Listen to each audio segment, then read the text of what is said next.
है उसी में है, बीच में है। रात इतना मारिए रहा था का पूरा कपड़ा फट गया था, चढ़ गया था, जैसे उठाया फोर्स लोग पूरा गया। अंदर तो जाने नहीं दिया, लेकिन जहाँ बंद किया था वहाँ से बहुत से घायल हुए हैं। 42 लोग हैं, तो मैक्सिमम लोग घायल हैं। क्योंकि भेड़ बकरियों की तरह 3 बजे रात को बसों में ठूस दिया गया इनको, तो उन्हें चलने में दिक्कत हो रही है, तो दूसरे का सहारा लेके आ रहे हैं। तो सवाल है कि हेमंत सरकार से और क्या अपेक्षा की जा सकती है, क्योंकि हेमंत की सरकार की विशेषताएं हैं आज के हिसाब से। पहला है बलात्कार, दूसरा है व्यभिचार, तीसरा है अत्याचार और चौथा है भ्रष्टाचार। तो सवाल है कि उनसे और ज़्यादा अपेक्षा करना बेकार है।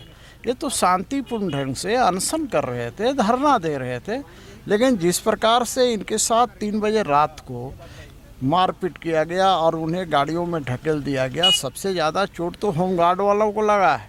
होमगार्ड वाले को लातेहार भेज दिया गया। रात में 3 बजे मेरे पास फ़ोन आया था कि हमारे साथ ऐसा ऐसा हो रहा है। रात को 3 बजे मेरे पास फ़ोन में है।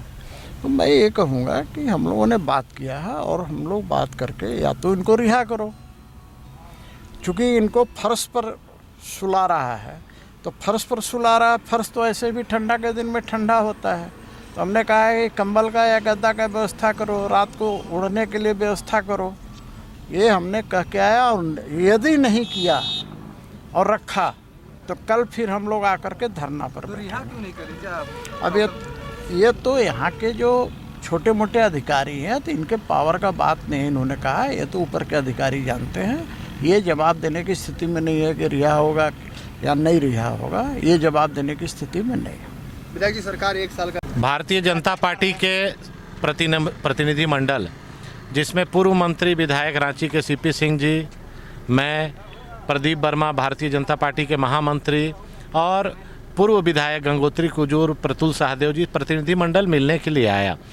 लेकिन प्रशासन ने वहां पर बलपूर्वक हम लोगों को अंदर जाने से रोका और बहुत दबाव डालने के बाद कुछ अभ्यर्थियों को 4 आदमी को मिला के और उन लोगों से मिलने की बात को हम लोगों के बीच रखा। जब हम लोगों ने देखा उनका हाल, तो कोई अपने पैर पर खड़े होने की स्थिति में नहीं है।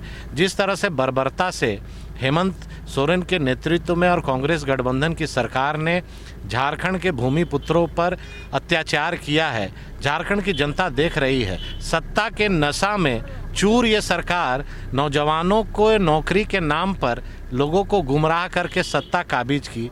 हेमंत सोरेन जी ने जमशेदपुर में चुनाव के पूर्व कहा था कि 1 साल के अंदर 5 लाख नौजवानों को रोजगार देंगे और नहीं दे पाएंगे तो राजनीति से इस्तीफा दे देंगे।